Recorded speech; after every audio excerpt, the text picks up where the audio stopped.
102,8 Saranggawa FM. Pencinta Saranggawa, selamat pagi. Masuk di jam ketiga. Saat ini sudah di jam 9:07. Hari Kamis 1 Desember 2022. Kita sudah live di Instagram Saranggawa FM di segmen Pemkab Serang Menyapa. Dan tema kita untuk sesi live Instagram kali ini, cegah abrasi di sepanjang pantai Kabupaten Serang. Dinas Lingkungan Hidup lanjutkan tanam mangrove. Kita akan live by phone dengan narasumber kita, Kepala Dinas Lingkungan Hidup Kabupaten Serang, Bapak Haji Prauri SH SMSI, dan sudah standby nih di ujung telepon. Kita sapa terlebih dahulu. Assalamualaikum warahmatullahi wabarakatuh, Pak Kadis. Sehat? Waalaikumsalam. Alhamdulillah sehat, Ibu. Alhamdulillah. Hatur nuhun nih Pak, sudah bersedia untuk ngobrol-ngobrol di Radio Saranggawa FM. Siap, bersama-sama. Lagi di kantor, Pak? Di kantor? Siap, kalau gitu kita boleh ajak ngobrol nih untuk Pak Kadis terkait dengan rencana melanjutkan kembali penanaman bibit mangrove di sepanjang pantai Kabupaten Serang. Ini juga salah satu bentuk antisipasi begitu ya Pak Kadis untuk pencegahan abrasi begitu. Betul sekali, Bu. Nah, ini kan yang sudah ditanami sudah sejauh berapa kilometer nih Pak Kadis? Untuk tahun ini kita sudah nanam sampai saat ini ya, 2022 ini 17.500 pohon. 17.500 pohon.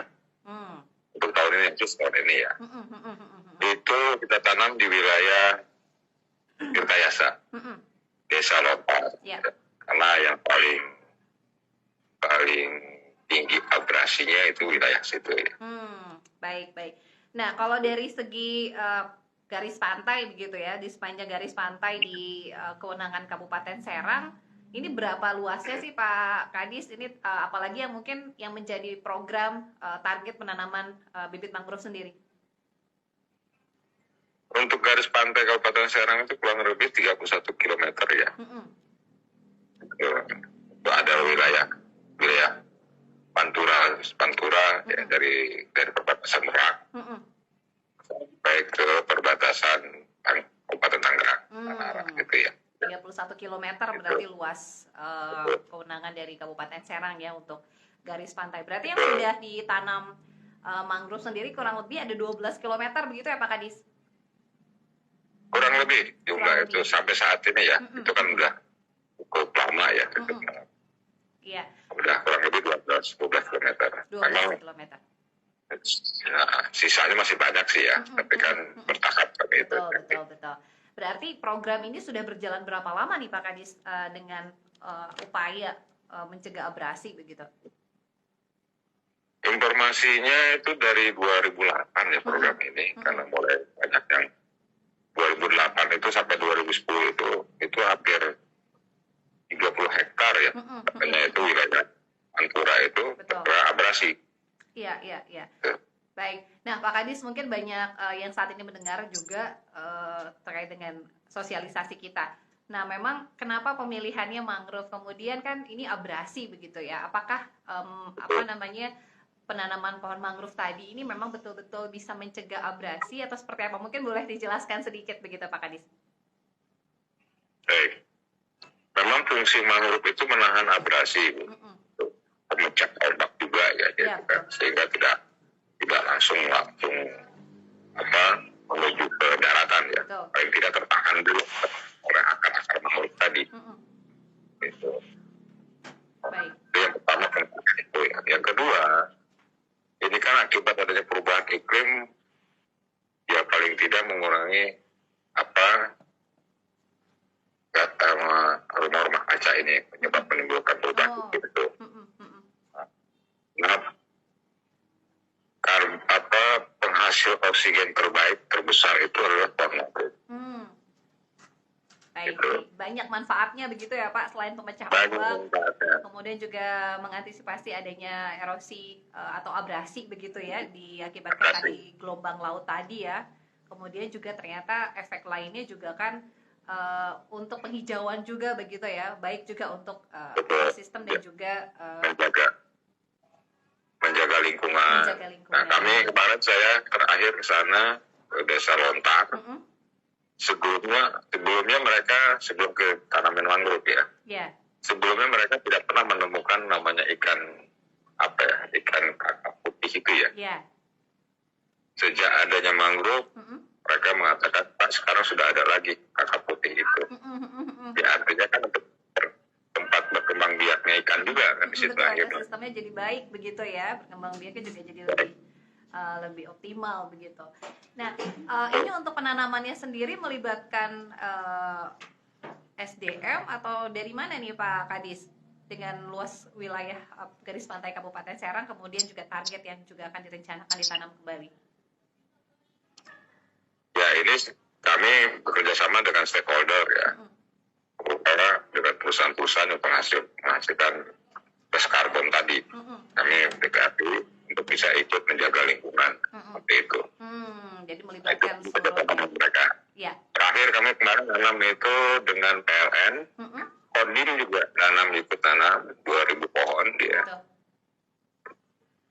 Jadi Dengan melibatkan LGI dan perusahaan lain banyak gitu. Alhamdulillah. Yang turut serta. Baik, alhamdulillah. Jadi ini banyak sekali bantuan begitu ya Pak Kadis. Kemudian juga stakeholder, pihak swasta, masyarakat, dinas terkait. Ini mudah-mudahan juga terus berlanjut begitu. Nah, rencana ke depan mungkin di tahun depan juga tentunya karena melihat ada masih beberapa garis pantai juga yang masih menjadi PR. Target untuk per tahunnya berapa sih Pak untuk penanaman bibit mangrove sendiri? Oh, saya nggak bisa mentargetkan ya, karena jadi kita terbatas. Paling kita kan pendekatan dengan stakeholder aja seperti itu. Mudah-mudahan bisa berjalan bertahap. Saya tahun depan mungkin fokus ke wilayah Bojonegara Pulau Ampel, walaupun itu sedimentasi, tapi kan untuk mengurangi panas cuaca perubahan iklim ini paling tidak kan adalah mengurangi sedikit dengan penanaman mangrove di wilayah sana. Tahun depan ya fokusnya di kawasan Bojonegara Pulau Ampel juga. Ya. Nah ini juga saya baca ada beberapa kerjasama juga, salah satunya juga dengan kampus Universitas Gajah Mada. Ini ada 8.000 batang mangrove juga yang akan siap ditanam begitu ya Pak? Sudah dilakukan itu. Sudah ya. Di Lontar Tirtayasa ya. Iya, betul. Itu sudah dilakukan kerjasama dengan UGM. Itu kan jadi penelitian bersama dengan mahasiswa KKN di sana. Baik, berarti dalam artian kondisi garis pantai di kawasan Kabupaten Serang ini kalau dilihat kondisinya sudah banyak yang abrasi begitu ya Pak Kadis? Untuk Pantura ya, yang abrasi itu. Tapi kalau untuk Bojonegara Pulau Ampel itu rata-rata mereka di situ tuh sedimentasi. Sedimentasi ya. Oke. Berarti ini diharapkan dengan adanya penanaman mangrove setidaknya bisa mengantisipasi terjadinya abrasi lebih luas lagi kalau memang sudah tertanam mangrove tadi ya Pak Kadis. Betul sekali. Nah, kalau untuk dari bibitnya sendiri kemudian juga pengadaan mangrove-nya sendiri seperti apa nih Pak Kadis? Itu banyak penggiat juga ya wilayah sana itu, mereka membuat pembibitan. Ya. Jadi kita kerjasama dengan mereka. Jadi kerjasama ya, jadi memang banyak yang membantu turut serta juga untuk menyediakan bibit mangrove-nya sendiri. Nah kemudian nih Pak Kadis, dengan yang sudah ditanami mangrove yang sudah ada beberapa kurang lebih 12 km di sepanjang garis pantai Kabupaten Serang, bentuk pemeliharaannya seperti apa nih Pak? Apakah memang ada pemeliharaannya agar tetap terjaga atau seperti apa? Oh, kami ada pelihara Bu kita itu kan. Nanti kami selalu kontrol setiap bulan dengan teman-teman ke sana, terutama yang baru ditanam tahun ini ya. Yang hamanya itu sebenarnya hanya kepiting ya. Itu yang membuat dia mati itu biasanya yang baru ditanam itu kepiting. Pucuknya itu yang dimakan oleh kepiting. Oke, ini ya jadi ada pemeliharaannya juga dan juga ternyata manfaat lainnya juga ini juga untuk kepiting. Nah kalau untuk masa dari pohon mangrove itu sendiri begitu, ini apakah bertahan lama atau seperti apa nih Pak Kadis? Oh, bertahan lama itu Bu. Sangat bertahan lama ya. Dia puluhan tahun itu kalau nggak dirusak. Oh, alhamdulillah. Jadi berarti bagaimana masyarakat sekitar juga bisa memelihara begitu, bukan hanya dari dinas terkait saja begitu ya Pak Kadis? makanya itu harus ada keterlibatan kesadaran masyarakat setempat juga itu. Gitu. Betul untuk sama-sama menjaga untuk kebaikan bersama. Selain tadi banyak manfaatnya juga, ini salah satu yang paling penting adalah juga untuk mengantisipasi meluasnya abrasi tadi ya di beberapa garis pantai yang masuk di daerah wilayah Kabupaten Serang. Nah, ini juga tentu saja mengadaptasi mungkin dari beberapa studi banding begitu ya Pak, dengan adanya penanaman pohon mangrove ini. Iya, kami studi banding belum ya, cuman sebenarnya nggak terlalu sulit ya penanaman mangrove itu. Ditanam, dijaga, dipelihara. Itu aja. Dan ini juga bertahan lama begitu ya, puluhan tahun, dan manfaatnya luar biasa, bukan hanya untuk memecah ombak, kemudian mencegah abrasi lebih meluas, tapi juga untuk ekosistem lautnya juga terjaga, oksigen juga jadi lebih baik. Nah, ini juga tentu saja menghasilkan tadi ya, tangkapan para nelayan juga bisa lebih banyak begitu ya Pak Kadis ya. Betul. Baik, terakhir mungkin Pak Kadis, pesan apa yang ingin disampaikan khususnya untuk masyarakat di Kabupaten Serang dengan rencana setiap tahun secara bertahap di garis pantai Kabupaten Serang yang juga akan terus ditanami mangrove. Mangga Pak. Ya. Mungkin pesan saya kepada masyarakat yang tinggal di tepi pantai, ya saya berharap ikut berpartisipasi, paling tidak menjaga. Kalau belum bisa menanam, paling tidak menjaga yang sudah ada. Karena saya melihat masyarakat kita lebih suka menebang daripada menanam. Nah, ini yang harus dirubah ya. Perlu edukasi. Ini perlu edukasi yang intens saya dengan masyarakat wilayah pesisir ini. Karena kayu bakau juga kalau yang sudah besar sangat bermanfaat tuh. Gitu. Banyak manfaatnya dan jangan sampai merusak yang sudah ada.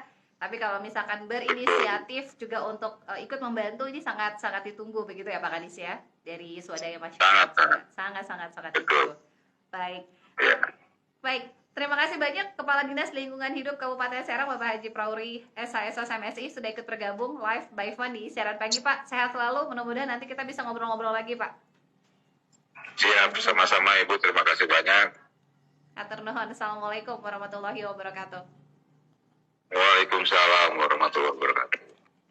Iya, pencinta Sergau, luar biasa nih. Kita coba turut juga membantu, menjaga, kemudian juga ikut turut serta, sangat ditunggu sekali bagaimana garis panjang pantai begitu di Kabupaten Serang untuk mencegah abrasi. Karena manfaatnya cukup banyak ya. Tadi salah satunya adalah juga untuk bisa mengantisipasi terjadinya abrasi lebih meluas, kemudian juga pemecah ombak, kemudian juga ekosistem lebih terjaga, dari segi sirkulasi udara juga lebih baik begitu ya.